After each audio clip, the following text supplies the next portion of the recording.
Assalamualaikum warahmatullahi wabarakatuh.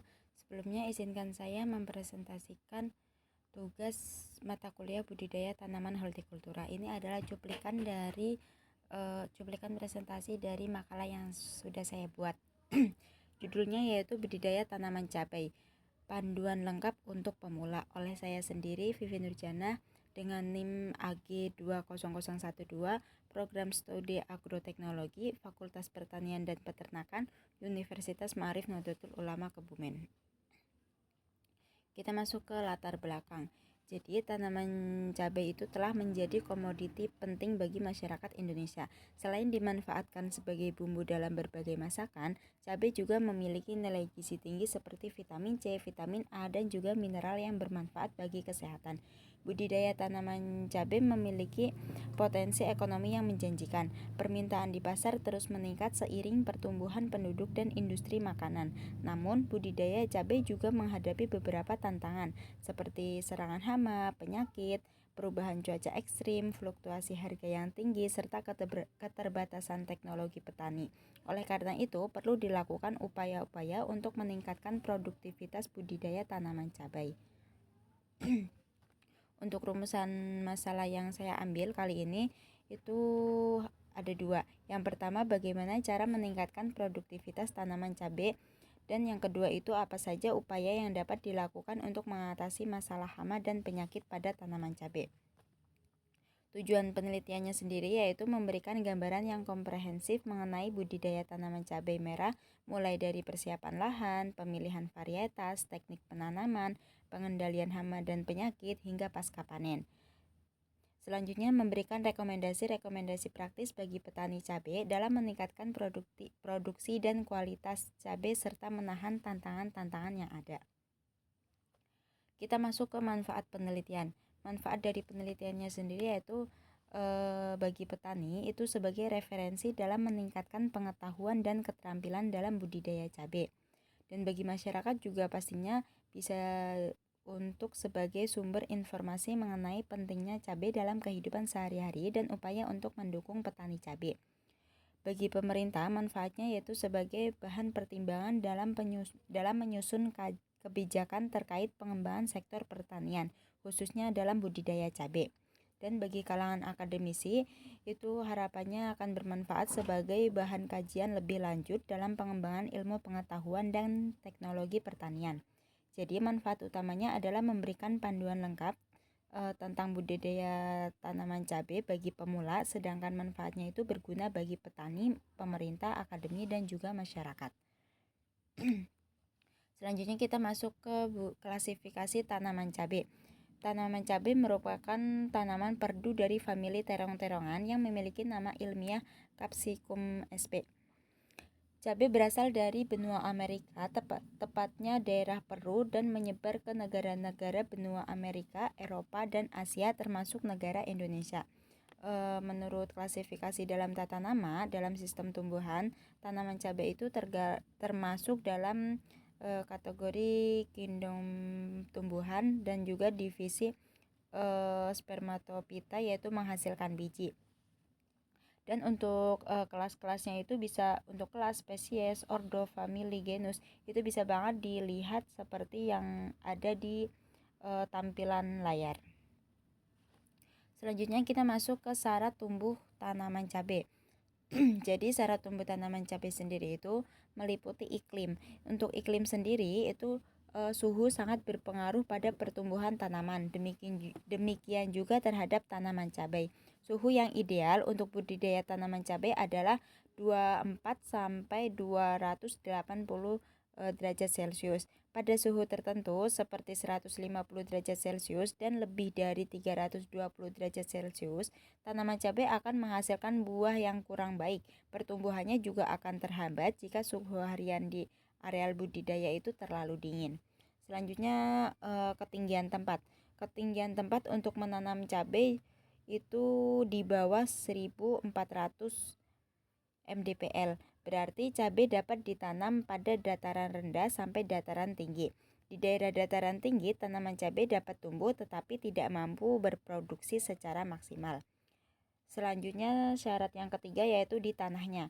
Menurut Cahjadi, tahun 1991, tanaman cabai itu dapat tumbuh di segala macam tanah. Akan tetapi, tanah yang cocok adalah tanah yang mengandung unsur-unsur pokok, yaitu unsur N dan K. Tanaman cabai tidak suka dengan air yang menggenang. Selanjutnya kita masuk ke varietas cabai. Jadi varietas dari cabai sendiri itu bermacam-macam. Menurut Jarwaningsih tahun 1984, jenis-jenis tanaman cabai itu antara lain yang pertama ada cabai besar atau Capsicum annum L, dan yang kedua ada cabai kecil atau cabai rawit atau Capsicum frutescens, dan juga cabai hibrida, dan yang keempat itu ada juga varietas cabai hias atau Capsicum spp. Yang selanjutnya kita masuk ke pemilihan dan persemaian benih. Untuk biji cabai itu harus disemaikan lebih dahulu sebelum ditanam. Untuk mempercepat pertumbuhannya, biji cabai itu sebaiknya direndam dahulu dengan air selama 24 jam sebelum ditanam. Perlu diperhatikan bahwa biji cabai yang baik adalah biji yang betul-betul masak dan juga kering. Untuk persemaian itu sebaiknya menggunakan atap dari daun rebu atau mungkin daun kelapa maupun daun-daunan yang lainnya agar suasana menjadi lebih lembab dan tanaman tidak terkena sinar matahari langsung. Atap dapat dibuka dan ditutup menurut keperluan. Kalau pagi jam 10 itu atap nanti akan dibuka, kemudian sesudah panas lebih dari jam 10 akan ditutup kembali. Kalau persemaiannya itu dibuat dalam kotak kecil, dapat dimasukkan ke dalam rumah. Selanjutnya kita masuk ke penanaman. Bibit cabai sendiri itu dapat dipindahkan setelah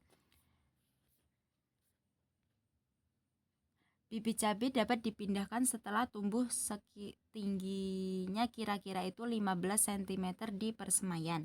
Penanaman dilakukan dengan jarak tanam 60 x 90 cm. Tempat yang akan ditanami itu dibuat lubang terlebih dahulu dalam akar tunggang. Setelah ditanam, nanti segera disiram dan juga diberi penutup pelepah pisang atau daun-daunan supaya tidak layu.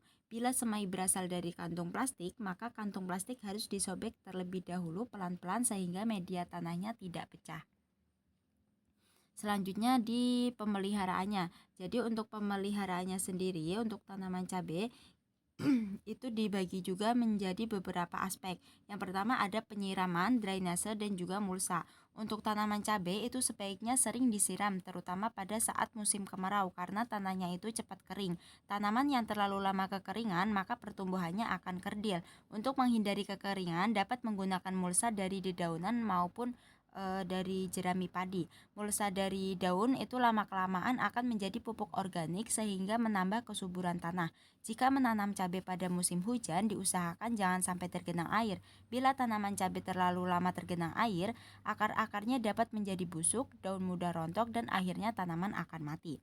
Lalu selanjutnya yang kedua yaitu ada penyiangan. Di bagian penyiangan ini, bila di lahan banyak gulma, maka harus segera disiangi agar tidak menjadi pesaing bagi tanaman cabai untuk mendapatkan unsur hara.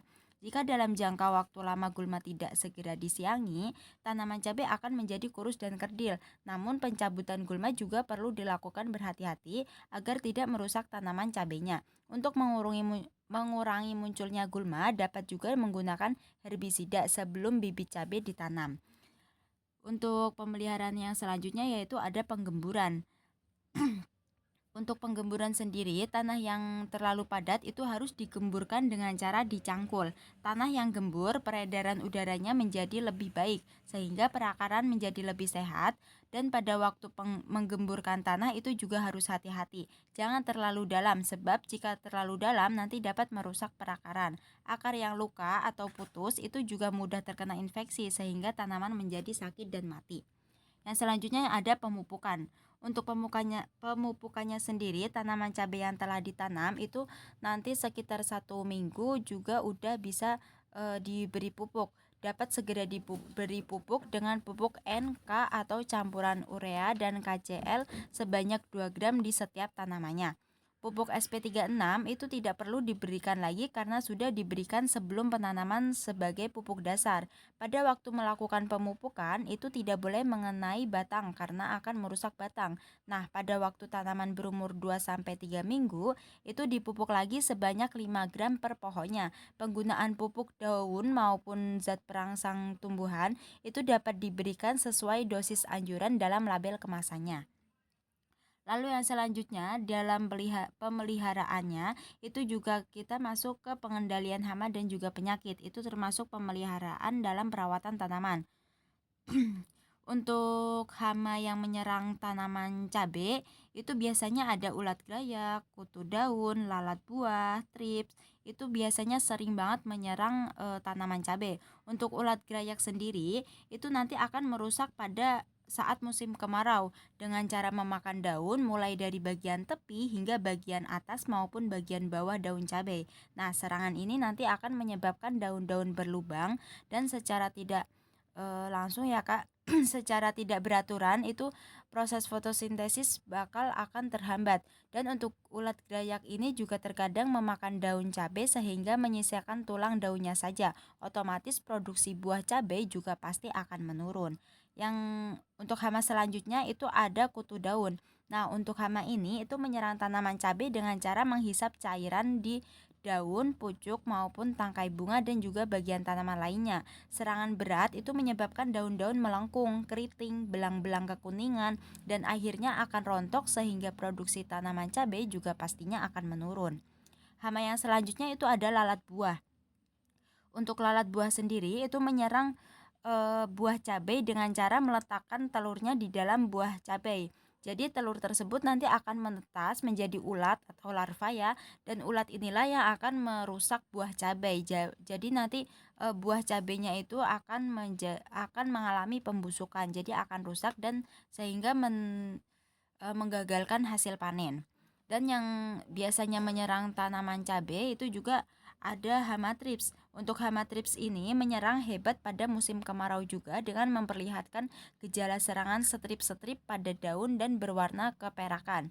Untuk serangan yang berat itu dapat mengakibatkan matinya daun atau biasanya daun jadi kering. Nah, itu nanti trips ini kadang-kadang juga berperan sebagai penular, jadi penyakit virus. Itu kalau misal kita tidak segera kendalikan itu bisa membahayakan dan bisa menjadi bisa menular untuk tanaman yang lainnya sehingga akhirnya nanti bisa menggagalkan hasil panen. Yang selanjutnya kita lanjut ke penyakit. Untuk penyakitnya sendiri itu ada bercak daun, busuk batang, busuk buah atau mungkin busuk akar dan juga antraknosa itu biasanya sering banget menyerang di tanaman cabai. Untuk bercak daun biasanya cendawan ini itu merusak daun dan menyebabkan timbul bercak bulat kecil kebasahan. Itu nanti dikendalikan dengan pembersih daun yang terkena itu nanti disemprot dengan fungisida. Untuk mengatasinya bisa banget disemprot dengan fungisida. Dan untuk busuk, untuk antraknosa, untuk patek itu juga nanti bisa banget dikendalikannya itu juga dengan menanam benih bebas patogen. Untuk cabai yang terkena itu nanti bisa banget kita buang, kita musnahkan, lalu nanti kita baru diberikan lagi untuk fungisidanya.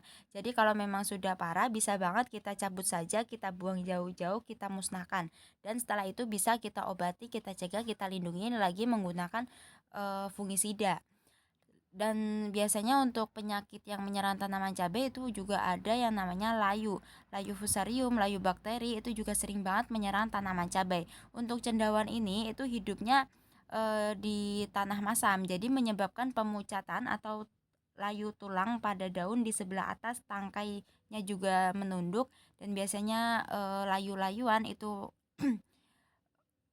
daunnya warna kuning itu nanti dikendalikannya juga dengan fungisida juga. Jadi untuk fungisidanya sendiri itu nanti bisa banget untuk pencegahan, perlindungan maupun pengobatan terhadap Laiofosarium, busuk buah, busuk akar, busuk batang, antraknosa atau patek ya itu bisa banget.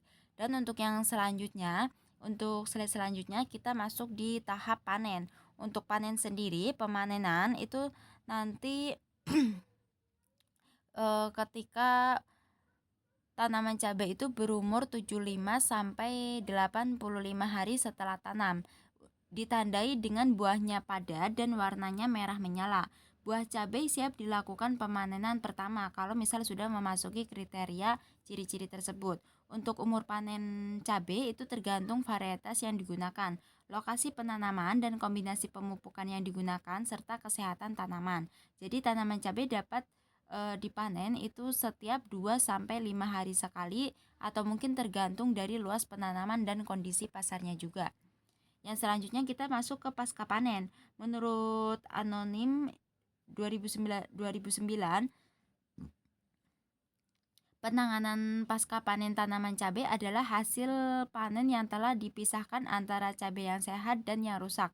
Selanjutnya dikumpulkan di tempat yang sejuk atau teduh sehingga cabai tetap segar.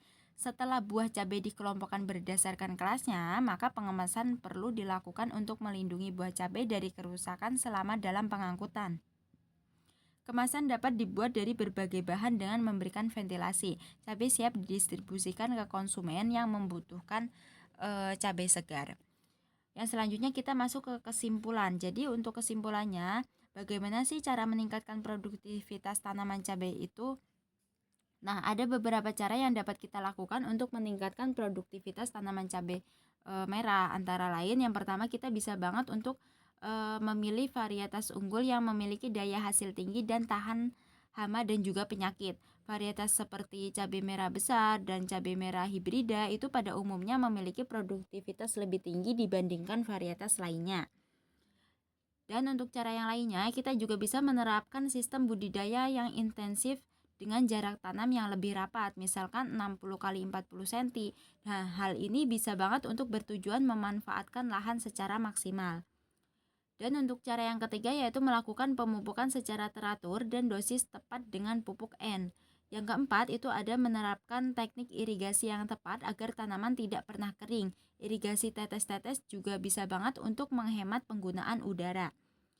Untuk yang kelima itu melakukan pemeliharaan tanaman secara rutin dengan penyiangan, pemupukan lanjutan, dan lain-lain untuk mendukung pertumbuhan tanaman sampai panen. Dan yang selanjutnya itu bisa banget memanen tepat pada waktunya pada saat buah sudah matang guna menghasilkan panen yang lebih maksimal. Masih di kesimpulan, ini terkait upaya pencegahan hama dan juga penyakit tanaman. Beberapa cara yang bisa kita lakukan yaitu yang pertama melakukan pengendalian hama secara terpadu melalui penggunaan pestisida atau kimiawi atau fungisida secara bijak sesuai anjuran. Pemberian pestisida ini sebaiknya bersifat preventif dan tepat waktu untuk mencegah serangan massal. Yang kedua, menumbuhkan tanaman cabai di tempat yang terbuka, bersih, dan terpapar sinar matahari agar lingkungan tidak menjadi sarang bagi hama dan penyakit. Yang ketiga, melakukan sanitasi lingkungan dengan membersihkan tanaman dan area sekitar dari sisa tanaman yang sudah terserang hama dan penyakit. Untuk sisa tanaman yang sudah terserang penyakit itu harus kita hancurkan, harus kita musnahkan, dibuang jauh-jauh dari area perkebunan cabainya supaya tidak menular. Dan yang keempat, memantau tanaman secara berkala untuk mendeteksi sejak dini ya gejala serangan hama dan penyakit sehingga tindakan pengendalian nanti akan segera dapat diambil. Jadi bisa teratasi, tercegah dan bisa kita upayakan, bisa kita tanggulangi. Untuk presentasi kali ini cukup sekian. Bila ada tutur kata yang kurang berkenan di hati, mohon maaf yang setulus-tulusnya. Sekian dari saya. Wassalamualaikum warahmatullahi wabarakatuh.